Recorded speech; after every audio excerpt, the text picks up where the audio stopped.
வணக்கம். செய்தி வீச்சு உங்களை வரவேற்றுக் கொள்கிறது.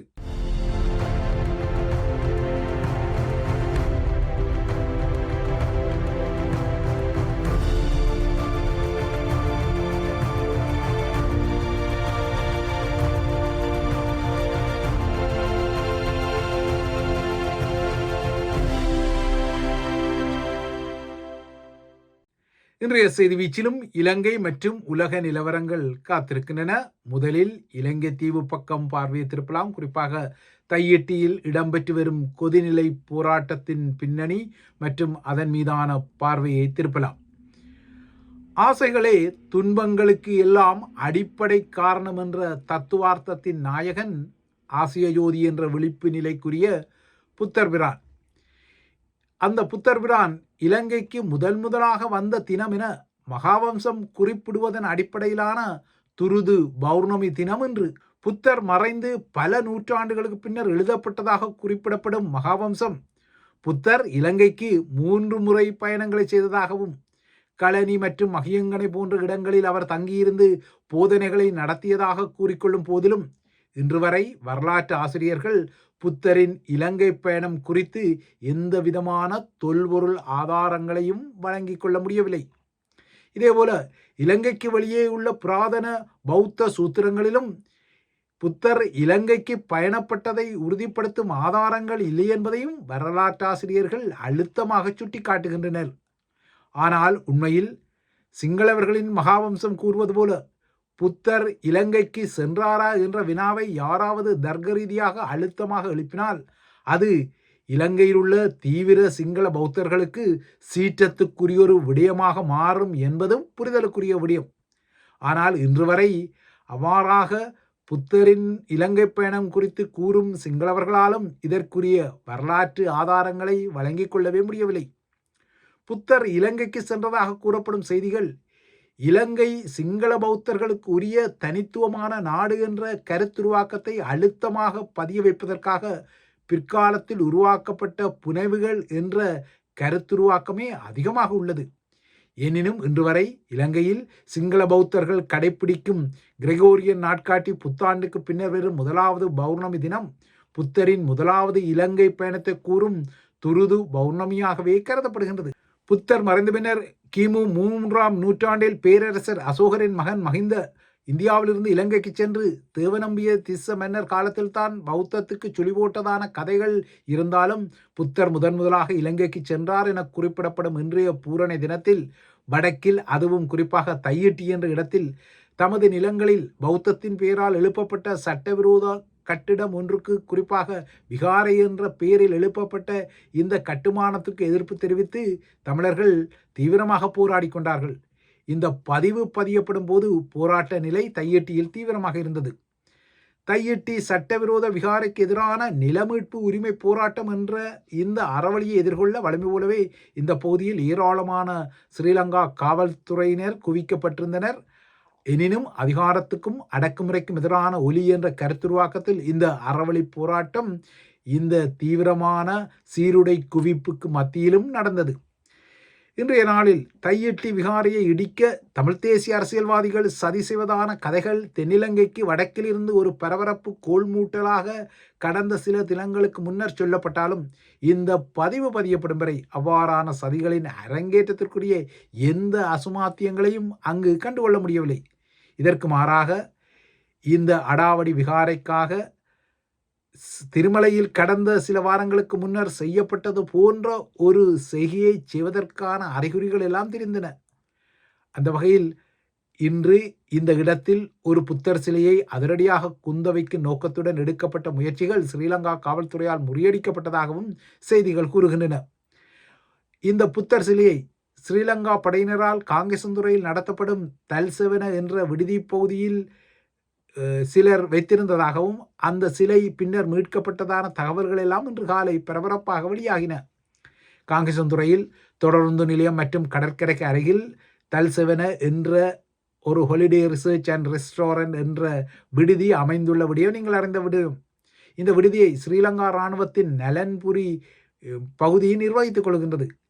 இப்போது அதே படைத்துறை தையிட்டியில் அடாவடியாக கட்டிய விகாரையில் குந்த வைப்பதற்கான ஒரு புத்தர் சிலையை சிலர் கொண்டு வந்து, அதுவும் சிரியா பகுதியிலிருந்து கொண்டு வந்து தமது விடுதியில் அதனை வைப்பதற்குரிய அனுமதியை படைத்துறை மறைமுகமாக வழங்கி இருக்கும் என்பதும் புரிதலுக்குரிய ஒரு விடயம். இதில் ஆச்சரியங்கள் எதுவும் இல்லை என்பதும் இன்னொரு விடயம்.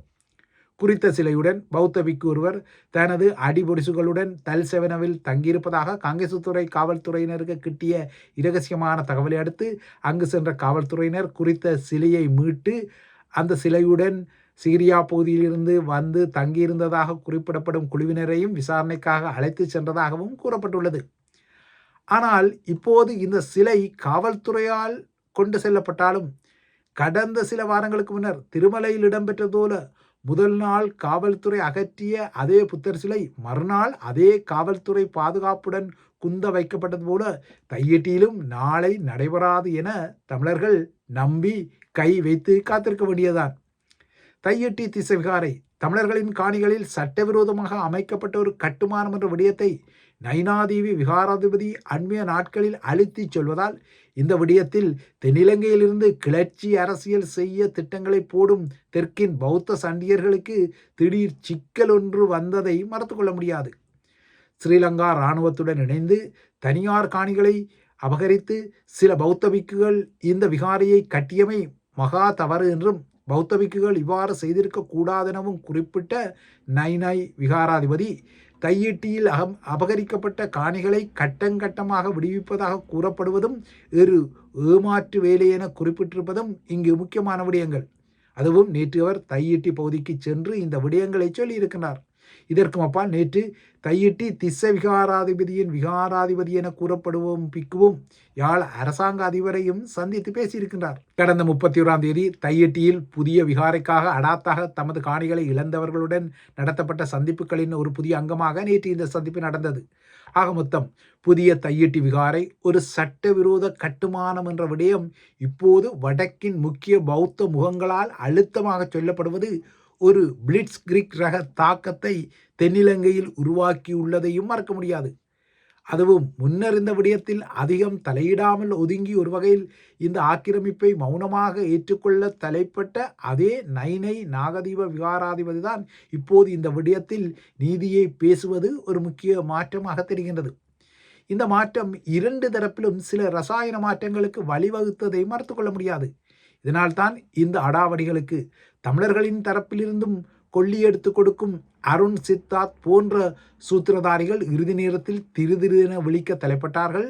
அந்த விழிப்பின் அடிப்படையில் திஸ்ஸ ரஜா மகாவிகாரையில் அடையாளப்படுத்தப்படும் சட்டவிரோத கட்டிட பகுதியில் தமது தரப்பில் இன்று நடத்தப்பட்ட புத்த புண்ணிய பூசைகளையும் அவர்கள் இறுதி நேரத்தில் மீளெடுத்து கொண்டார்கள். இந்த திடீர் தமிழ் பௌத்த காட்சியை அருண் சித்தார்த் போன்றவர்கள் இன்று நகர்த்த திட்டமிட்ட நிலையில் நேற்று அவராலேயே இந்த அவசர மீளெடுப்பு அறிவிப்பும் வெளியிடப்பட்டது. இருக்க முடியாத சூழ்நிலைகளின் காரணமாக இன்று தையிட்டி விகாரை பகுதியில் தாம் நடத்த இருந்த பூசை நிகழ்வு ஒத்திவைக்கப்படுவதாக இந்த நிகழ்வுகளின் பின்னால் உள்ள தமிழ் சூத்திரதாரியான அருண் சித்தார்த் நேற்று ஒரு அவசர அறிக்கையிடலை செய்திருந்தார். இன்று போராட்டம் நடைபெறும் வேளை இந்த பூசைக்காக ஏராளமான சிங்களவர்கள் அங்கு கூடினால் தேவையற்ற முரண்பாடுகள் மற்றும் கலவரங்கள் உருவாகக்கூடும் என ஸ்ரீலங்கா புலனாய்வு பிரிவின் அதிகாரிகள் தனது பணியகத்துக்கு நேரில் வந்து விடுத்த கோரிக்கையின் அடிப்படையிலும் திஸ்ஸ ரஜமகா விகாராதிபதி நந்தாராம தேரர் தனக்கு வழங்கிய ஆலோசனைகளின் அடிப்படையிலும் தான் இந்த முடிவை எடுத்ததாகவும் அருண் சித்தார்த் தனது அறிக்கையிடலில் குறிப்பிட்டிருக்கின்றார். ஆக மொத்தம் இன்றைய போராட்டங்கள் குறித்து அரச புலனாய்வுத்துறை தீவிரமான ஆய்வுகளை செய்து சில முடிவுகளை அவருடன் பகிர்ந்திருப்பதை அவரது அறிக்கையிடலேயே பகிரங்கப்படுத்துகின்றது. முன்னொரு காலத்தில் ஸ்ரீலங்கா படைய உளவுத்துறையால் வளர்க்கப்பட்டதாகவும் முன்னாள் யாழ் மாவட்ட தளபதி மேஜர் ஜெனரல் கத்துருசிங்காவால் போஷிக்கப்பட்டதாக கூறப்படும் அருண் சித்தார்த் குறித்து முரண்பாடான அறிக்கைகள் மற்றும் தகவல்கள் அண்மைய நாட்களில் வெளிவருவது ஒரு யதார்த்தமான விடயம்.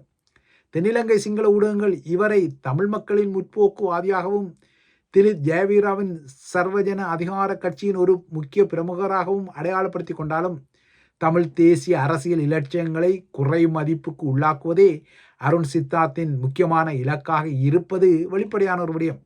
கடந்த வருடம் செம்மணி புதைகுழியில் அடுக்கடுக்காக உடல் எச்சங்கள் மீட்கப்பட்ட போது தமிழர்கள் அதிர்ச்சி அடைந்த போது இந்த விடயத்தை திசை திருப்ப அருண் சித்தார்த் துணுக்காய் வதைமுகாம் குறித்த தவறான தகவல்களை பரப்பி குழப்பத்தை ஏற்படுத்த முயன்ற ஒருவர் என்பதும் பகிரங்கப்பட்ட ஒரு விடயம்.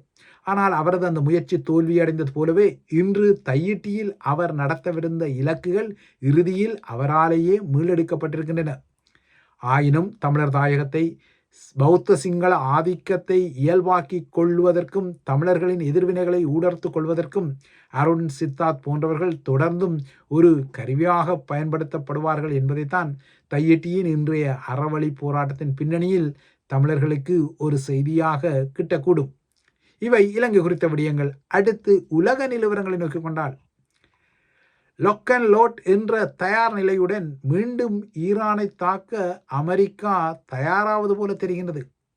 ஈரானில் அரச எதிர்ப்பு போராட்டக்காரர்களை ஆட்சியாளர்கள் சுட்டு கொலை செய்தால் அமெரிக்கா ஈரானில் பலவந்தமான தலையீடுகளை செய்யும் என அரசு தலைவர் டொனால்ட் ட்ரம்ப் கூறியதன் மூலம் இந்த லொக் அண்ட் லோட் செய்தி டொனால்ட் ட்ரம்பால் எடுக்கப்படுவதற்குரிய ஆதாரங்கள் வெளிப்படுகின்றன. டிசம்பர் 28 ஞாயிற்றுக்கிழமை முதல் ஈரானில் நாடளாவிய ரீதியில் அரச எதிர்ப்பு போராட்டங்கள் வெடித்தன. இன்று வரை அவை இடம்பெற்று வருகின்றன. விலைவாசி உயர்வு மற்றும் முல்லாக்களின் ஆட்சியின் அடக்குமுறையால் தாம் வீதிக்கு இறங்கியதாக ஏராளமான ஈரானியர்கள் கூறிக்கொள்கிறார்கள். இஸ்லாமிய குடியரசை வீழ்த்துவது என்ற ஒரே குறிக்கோளில் இந்த போராட்டங்கள் படிப்படியாக நாடு முழுவதும் பரவி வருகிறது. ஈரானிய அதிஉயர் ஆன்மீக தலைவர் கேமனிக்கு மரணம் வேண்டும் எனவும் சர்வாதிகாரி ஒழிய வேண்டும் எனவும் குரல்கள் ஒலித்துக் கொள்கின்றன. ஆனால் இந்த போராட்டங்களை அமெரிக்கா மேற்பார்த்த மேற்குலகு பின்னணியில் இருந்து இயக்குவதாகவும் கருத்தியல்கள் உள்ளன. இந்த விடயத்தில் வாஷிங்டன் தலையீடுகளை செய்தால் மத்திய கிழக்கு பிராந்தியத்தில் உள்ள அமெரிக்க துருப்புக்களை தாம் குறிவைப்போம் என ஈரான் எச்சரித்த நிலையில்தான் ட்ரம்பின் இந்த பதிலடி எச்சரிக்கை ஈரானுக்கு விடுக்கப்பட்டுள்ளது. ட்ரம்ப் உத்தரவு பிறப்பித்தால் ஈரான் மீது சைஃபர் தாக்குதல்களை நடத்துவதற்கு அமெரிக்க இரகசிய புலனாய்வு முகமைகள் ஈடுபடக்கூடும் என எதிர்பார்க்கப்படுகின்றது. கடந்த வருட கோடை காலத்தில் இஸ்ரேலுக்கும் ஈரானுக்கும் இடையில் 12 நாள் போர் இடம்பெற்ற நிலையில் இறுதியில் ஈரானிய அணுசக்தி நிலையங்களை அமெரிக்கா தாக்கியதன் பின்னர் அந்த போர் முடிவடைந்த பின்னணியில் தெஹ்ரானுக்கு எதிராக மீண்டும் இராணுவ நடவடிக்கை எடுக்கப் போவதாக ட்ரம்ப் கூறியிருப்பது ஈரான் மீதான அவரது இலக்குகளை மீண்டும் முன்னிலைக்கு கொண்டு வர தலைப்படுகின்றது. இறுதியாக ஐரோப்பிய நிலவரங்களை நோக்கிக் கொண்டால் சுவிஸின் கிராஸ் மொண்டனா அருந்தகம் ஒன்றில் புத்தாண்டு விருந்தின் போது இடம்பெற்ற தீ விபத்தில் 48 பேர் பலியாகி 117 பேர் காயமடைந்த நிலையில் இந்த தீ விபத்துக்கு ஷம்பெயின் எனப்படும் மது போத்தல்களில் இணைக்கப்பட்ட பூந்திரிகளே காரணம் என அதிகாரிகள் தெரிவித்துள்ளனர். ஷம்பெயின் போத்தல்களில் பூந்திரிகள் எரிந்தபோது அதன் பொறிகள் குறித்த விருந்தகத்தின் மேற்கூரைக்கு அருகில் சென்றதால் இந்த திடீர் தீ விபத்து ஏற்பட்டு அறையில் உள்ள பொருட்கள் அனைத்தும் ஒரே நேரத்தில் தீப்பிடித்ததாகவும் ஆரம்பகட்ட புலனாய்வுகள் குறிப்பிடுகின்றன. இந்த தீ விபத்தில் 9 ஐரோப்பிய நாடுகளைச் சேர்ந்தவர்கள் பலியாகி காயமடைந்துள்ளனர். பலியானவர்களில் அதிகமானோர் 15 வயது இளையோர்கள் எனினும் பலியானவர்களை முழுமையாக அடையாளம் காண பல நாட்களாகும் என சுவிஸ் அதிகாரிகள் கூறுகின்றனர். இதுவரை காயமடைந்தவர்களில் 71 பேர் சுவிட்சர்லாந்தை சேர்ந்தவர்களாகவும் 14 பேர் பிரான்ஸை சேர்ந்தவர்களாகவும் 11 பேர் இத்தாலியை சேர்ந்தவர்களாகவும் ஏனையவர்கள் ஏனைய ஐரோப்பிய நாடுகளை சேர்ந்தவர்களாகவும் அடையாளப்படுத்தப்பட்டுள்ளனர். இந்த தீ விபத்தை தொடர்ந்து பிரான்ஸ் முழுவதும் உள்ள பல அருந்தகங்கள் தங்கள் அருந்தகங்களில் உள்ள ஷம்பெயின் போத்தல்களில் இனிமேல் பூந்திரிகளுக்கு பதிலாக LED விளக்குகள் கொண்ட ஸ்பார்க்லர்ஸ் மெழுகுதிரிகள், அதாவது செயற்கை மெழுகுதிரிகள் பயன்படுத்தப்படும் என அறிவித்துள்ளன. இந்த தீ விபத்தானது விருந்தகங்கள் மற்றும் கொண்டாட்டங்களில் கொளுத்தப்படும் பூந்திரிகள் இல்லையென்றால் அந்த வான வேடிக்கைகள், உள்ளக அரங்குகளின் வான வேடிக்கைகள் குறித்த புதிய முன்னெச்சரிக்கைகளை விடுத்திருப்பது குறிப்பிடத்தக்கது. இவைதான் செய்தி வீச்சின் இன்றைய முக்கிய விடயங்கள். தொடர்ந்தும் IBC தமிழுடன் இணைந்திருங்கள்.